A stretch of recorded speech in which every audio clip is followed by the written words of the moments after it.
দর্শক এই বিষয়ে আরো আলোচনার জন্য স্টুডিওতে উপস্থিত আছেন রামিসা ধর্ষণ ও হত্যা মামলার special prosecutor Azizur Rahman Dulu. Sir, আপনাকে স্বাগত আমাদের স্টুডিওতে। আপনাদেরকেও এবং দর্শক যারা শুনছেন তাদেরকেও স্বাগতম। স্যার, আজ তো মামলার রায় ঘোষণা হয়েছে।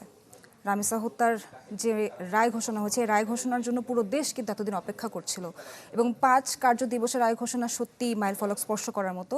সেক্ষেত্রে সমাজে এটা কি ধরনের বার্তা পৌঁছাবে?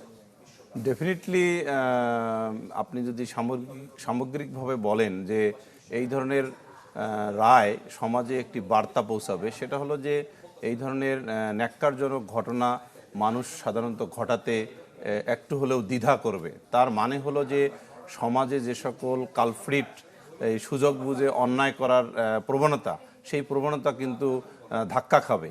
এই যে ধাক্কা মানে হলো এই ধরনের প্রবণতার যে মানুষগুলো আছে তারা এখন অনেকটা ভয় পাবে যে এই ধরনের অপরাধ আর করা যাবে না। করলে কি হবে, অতি দ্রুত তদন্ত হবে, অতি দ্রুত বিচারিক প্রক্রিয়া সম্পন্ন হবে এবং অতি দ্রুত রায় ঘোষণা করা হবে। এই বার্তাটা আমাদের দরকার ছিল আমাদের বর্তমান রাষ্ট্রে, মানে এই ধরনের শিশুর প্রতি সহিংসতা প্রতিরোধ করার ক্ষেত্রে। স্যার, সেক্ষেত্রে আমরা তো যেমনটা প্রতিবেদনে দেখাচ্ছিলাম যে আমাদের এই রায়ের ঘোষণা তো আজকে হয়েছে, কিন্তু রায় কার্যকরের জন্য আরও 3 মাস অপেক্ষা করতে হবে। সেক্ষেত্রে মামলার চূড়ান্ত নিষ্পত্তির জন্য কেন এতদিন অপেক্ষা করতে হবে এবং হাইকোর্ট এবং আপিল বিভাগ দ্রুত শুনানি জানাবে কিনা? আপনি ভালো একটা পয়েন্ট বলেছেন। এই পয়েন্টে আসলে যে জিনিসটা বলতে হবে সেটা হলো যে আমাদের সংবিধানে 18টি মৌলিক অধিকার আছে। এই 18টি মৌলিক অধিকারের মধ্যে 31 নম্বর অনুচ্ছেদে যে অধিকারটি দেয়া হয়েছে সেটাই একমাত্র ইনএলিয়েনেবল রাইটস বলা হয় ফান্ডামেন্টাল রাইটসের মধ্যে। এই ইনএলিয়েনেবল রাইটসের মূল কথা হলো যে everything should be in accordance with law. In accordance with law মানে হলো আইনের যে কাঠামো, সেই কাঠামোকে ডিঙিয়ে কোনো কিছু করা যাবে না।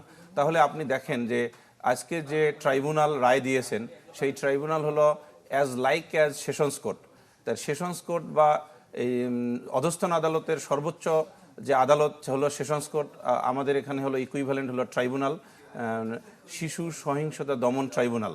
এই ট্রাইব্যুনালের যে রায়টা দেয়া হয়েছে, এই রায়টির এগেনস্টে কিন্তু মহামান্য হাইকোর্ট বিভাগে আপিল হবে। মহামান্য হাইকোর্ট বিভাগ যে রায় দিবেন, সেই রায়ের বিরুদ্ধে কিন্তু মহামান্য আপিল বিভাগে রায় হবে, আপিল হবে। তাই মহামান্য আপিল বিভাগ যে রায় দিবেন, সেই রায়ের বিরুদ্ধে কিন্তু মহামান্য রাষ্ট্রপতির প্রতি যে আবেদনের যে প্রক্রিয়া আছে সেটাও পালন করতে পারেন আসামিপক্ষ। তাহলে এই যে ইন অ্যাকর্ডেন্স উইথ ল, অর্থাৎ আইনের যে কাঠামোগত যে পদ্ধতি বা প্রসেস, এটাকে কিন্তু ডিঙিয়ে কোনো কিছু কার্যকর করাটা হলো আইনের লঙ্ঘন। এই কারণে আইনের যে কাঠামো ইন অ্যাকর্ডেন্স উইথ ল সেটা পালন করতে হবে। একটু যদি আপনার দৃষ্টিকোণ থেকে জানতে চাই যে এই মামলার শুরু থেকে নিয়ে এ পর্যন্ত আজকে রায় ঘোষণা পর্যন্ত কি কি বিষয় আপনি পর্যবেক্ষণ করেছেন? আমি এই মামলার, আপনি যে প্রশ্নটি করেছেন যে শুরু থেকে রায় ঘোষণা পর্যন্ত, আমি প্রথমে তদন্তকারী কর্মকর্তা কর্তৃক যে তদন্ত রিপোর্ট দাখিল করা হয়েছে অতি দ্রুত, সেই তদন্ত রিপোর্ট আমি স্পেশাল পাবলিক প্রসিকিউটর হিসেবে হাতে পেয়ে আমি এই মামলার তদন্তর যে দ্রুততার সহিত দেয়া হয়েছে এবং এই মামলার যে চার্জ কী ধরনের হতে পারে সেইটা আমি একটা প্ল্যান করি এবং সেই প্ল্যানিং অনুসারে দেখলাম যে কোন সাক্ষীর দ্বারা কী ধরনের মানে সাক্ষ্য আসবে বা কোন সাক্ষী কী ধরনের সাক্ষ্য দেখেছেন বলে সাক্ষ্য দিবেন, সেই জিনিসটা আমি দেখতে পেলাম যে হ্যাঁ রেকর্ডে আছে। সেই অনুযায়ী পরিকল্পনা করে এই বিচার প্রক্রিয়ায় আমি আমার দায়িত্ব পালন করেছি। এই রায়ের পর্যবেক্ষণে আদালত কি বলছে? এই রায়ের পর্যবেক্ষণে আদালত শুরুতে একটা ভূমিকা দিয়েছেন। সেই ভূমিকায় বলা হয়েছে যে আমাদের রাষ্ট্রের যে মৌলিক যে উদ্দেশ্যগুলো আছে তার মধ্যে একটি হলো শিশুদের ভবিষ্যৎ রক্ষা করা। তাই শিশুদের রক্ষা করার ক্ষেত্রে রাষ্ট্রের যে মৌলিক উদ্দেশ্য, সেই উদ্দেশ্যের সাধনের জন্য শিশুদের উদ্দেশ্যে যদি কেউ বিরূপ কোনো কাজ করেন, অর্থাৎ এই রামিসা হত্যা মামলায় যে ধরনের সহিংসতা হয়েছে, সেই ধরনের কোনো সহিংসতা যদি কেউ কোনো অফেন্ডার করেন বা কোনো নাগরিক করে অফেন্ডার হন, তাহলে তার বিরুদ্ধে যথাযথ ব্যবস্থা নেওয়া হবে। সেই জিনিসটাই কিন্তু আমাদের এখানে মাইল ফলক হিসেবে এই জাজমেন্টে এসেছে এবং আমার মনে হয় যে এই শিশুদের প্রতি রক্ষা করার যে রাষ্ট্রীয় মৌলিক উদ্দেশ্য, সেটা কিন্তু এখানে মানে পরিলক্ষিত হয়েছে এই রায়ে। একটু যদি আরও ভেতরের দিকে জানতে চাই যে সোহেল রানা, যিনি মূল আসামি, তাকে এবং তার স্ত্রীকে একই রকম শাস্তি, মৃত্যুদণ্ড শাস্তি দেওয়া হয়েছে। এই বিষয়টাকে কিভাবে দেখবেন যে একই রকম শাস্তি দেওয়াটা কতটুকু উচিত বা আপনি সঠিক? যে কথাটা বলেছেন সেটা হলো যে আপনার প্রশ্নের মধ্যেই আছে যে সোহেল রানা হলো মূল আসামি। তা সোহেল রানা মূল আসামি হলেও এখানে আমাদের নারী ও শিশু নির্যাতন দমন আইনের ৯(২) অনুসারে সোহেল রানা মূল আসামি, এবং মূল আসামিকে যে সহায়তা করে ইকুয়ালি কিন্তু পানিশেবল করা হয়েছে ৩০ ধারায়। তা ৩০ ধারায় যেহেতু ইকুয়ালি পানিশেবল করা হয়েছে, সেই ক্ষেত্রে ২ নম্বর আসামি স্বপ্না খাতুনও কিন্তু ইকুয়ালি পানিশমেন্ট পাওয়ার যোগ্য। এখন প্রশ্ন হতে পারে যে কিভাবে উনি ইকুয়ালি বা সহায়তার জন্য দায়ী। সেই ক্ষেত্রে আমাদেরকে দুটো পার্সপেক্টিভে দেখতে হবে। সেটা হলো যে প্রসিকিউশন কেস সাধারণত প্রসিকিউশনকেই প্রমাণ করতে হবে, এটা একটা মানে প্রতিষ্ঠিত নীতি। সেই নিরিখে সকল সাক্ষীর সাক্ষ্যে যে জিনিসটি এসেছে সেটা হলো যে রামিসা হত্যা মামলার রামিসার যে ডেড বডি, এটা কিন্তু ১ নম্বর আসামি এবং ২ নম্বর আসামি উভয়ের বসবাস করা ফ্ল্যাটে পাওয়া গিয়েছে। তো উভয়ের বসবাস করা ফ্ল্যাটে পাওয়া গেলে তাদের একটা দায় এসে যায়। কি দায়? সেটা হলো যে আমাদের এভিডেন্স অ্যাক্টের ১০৬ ধারাতে বলা হয়েছে যে বিশেষ নলেজ। বিশেষ নলেজটা কি? এটা ওয়াইফ কিলিং কেসের মতো। হাজব্যান্ড ওয়াইফ একই বাসায় থাকলে ওয়াইফ যদি মারা যায় অথবা হাজব্যান্ড যদি মারা যায়, যেই বেঁচে থাকবে তাকেই কিন্তু একটা ব্যাখ্যা দিতে হবে বা এক্সপ্লেনেশন অফার করতে হবে বিফোর দ্য কোর্ট যদি মামলা হয়। কি ব্যাখ্যা? যে তার মৃত্যুটা এই জন্য হয়েছে, এই কারণে হয়েছে। তখন এই ব্যাখ্যাটা যদি আদালত অ্যাকসেপ্ট করেন তাহলে তিনি কিন্তু আর দায়ী হবেন না। কিন্তু আমাদের এই মামলায় দেখা গেছে যে ২ নম্বর আসামি স্বপ্না এই মামলায় ট্রাইব্যুনালে কোনো ধরনের ব্যাখ্যা প্রদান করেননি। ফলে কি দাঁড়ালো? তাহলে অন দ্য আদার হ্যান্ড ১ নম্বর আসামি যে 164 দোষ স্বীকারোক্তি করেছেন, সেখানে কিন্তু এই ২ নম্বর আসামির কিন্তু সহযোগিতার কথা বলেছেন। তাহলে দুটো বিষয়ে যদি আমরা একত্রে চিন্তা করি যে ২ নম্বর আসামি স্বপ্না যে ইকুয়ালি রেসপন্সিবল, তার সহায়তা যে হয়েছিল, এইটা কিন্তু এই আমাদের যে সার্কামস্টেন্সিয়াল এভিডেন্স এবং তার যে ব্যাখ্যার অনুপস্থিতি, এই দুটো জিনিস কিন্তু একত্রিত করলে সেই কনক্লুশনে আসা যায়। এই কারণে কিন্তু ১ নম্বর এবং ২ নম্বর উভয় আসামিকেই ইকুয়ালি আদালত তার অর্থাৎ ট্রাইব্যুনাল তার স্বীয় বিবেচনায় এই রায়টা দিয়েছেন। আপনি দুজন আসামির কথা বলছিলেন, মাঝখানে কিন্তু আমরা জানতে পেরেছি যে ডলার নামে নতুন একটা বিভ্রান্তি তৈরি করার চেষ্টা করেছিল সোহেল রানা, এবং এই বিষয়ে সংবাদ দেখেছি আমরা, আমাদের সামাজিক যোগাযোগ মাধ্যমেও কিন্তু অনেক তথ্য ছড়িয়েছে। সেই বিষয়ে কি কোনো তদন্ত কমিটি গঠন হয়েছিল কিনা এবং এই বিষয়ে কি জানা গেছে পরবর্তীতে? আচ্ছা, আপনি একটা ভালো প্রশ্ন করেছেন যে ডলার ইস্যু। এই ডলার শব্দটি একটি দেশের মুদ্রার নাম, আবার একটা ব্যক্তিরও নাম হতে পারে। তো আপনি এখন আসি এই মামলার ক্ষেত্রে ডলার একটি ব্যক্তির নাম। তো এই ব্যক্তির নাম কখন আসামি অর্থাৎ ১ নম্বর আসামি বললেন? এই আসামি বললেন যখন এই মামলার ধার্য তারিখ ছিল আসামি পরীক্ষা under section 342 of the code of criminal procedure 1898।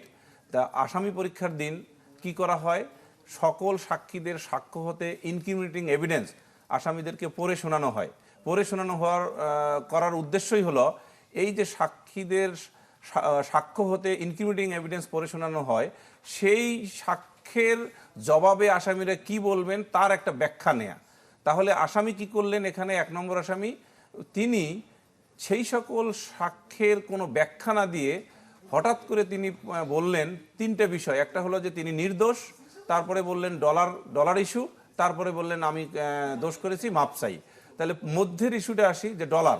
তাহলে এই যে ডলার ইস্যুটা কিন্তু তাহলে ইনক্রিমিনেটিং এভিডেন্সের বহির্ভূত একটি বিষয়। তাহলে এখন আমাদের সিআরপিসিতে 4টি স্টেজ আছে একজন আসামির কোর্টের প্রসিডিংয়ে কথা বলার। প্রথম প্রসিডিং হলো বা প্রথম স্টেজটি হলো যখন একজন আসামি বা ব্যক্তিকে অ্যারেস্ট করে ম্যাজিস্ট্রেটের নিকট হাজির করা হয়, ম্যাজিস্ট্রেট তখন তাকে জিজ্ঞাসা করতে পারেন এবং এটা জিজ্ঞাসা করা উচিত যে তিনি কি কারণে এই মামলায় অ্যারেস্ট হলেন এবং তার কারণ কি এবং তিনি দোষী কিনা, এই সকল বিষয় কিন্তু উনি জিজ্ঞাসাবাদের পর আসামি যদি কোনো স্টেটমেন্ট দেয়, স্টেটমেন্ট লিপিবদ্ধ করতে পারেন ম্যাজিস্ট্রেট, অথবা দোষ স্বীকারোক্তি করলে দোষ স্বীকারোক্তি লিপিবদ্ধ করতে পারেন। এটা আমাদের সিআরপিসিতে দুটো বিষয় আছে, আইদার কনফেশন অর স্টেটমেন্ট। তাহলে একটা স্টেজ গেল। দ্বিতীয় স্টেজ হলো চার্জ বিবেচনার সময় যখন ট্রাইব্যুনাল বা কোর্ট যখন দেখবেন আফটার হিয়ারিং বোথ সাইডস যে চার্জ গঠন করার মতো যথেষ্ট গ্রাউন্ডস আছে, তখন ট্রাইব্যুনাল বা আদালত চার্জ গঠন করে আসামিকে চার্জ পড়ে শোনালে তখন আসামি আবার একটা কথা বলার এখতিয়ার রাখে যে তিনি দোষী না নির্দোষ। তাহলে এটা একটা বিষয়।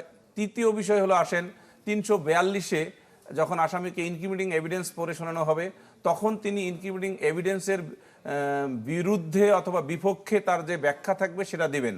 আরেকটি রেয়ার বিষয় আছে, এই জন্য আমি 4টি স্টেজ বলেছি। সিআরপিসির 340-3-এ আসামি নিজেই অন ওথ সাক্ষ্য দিতে পারেন।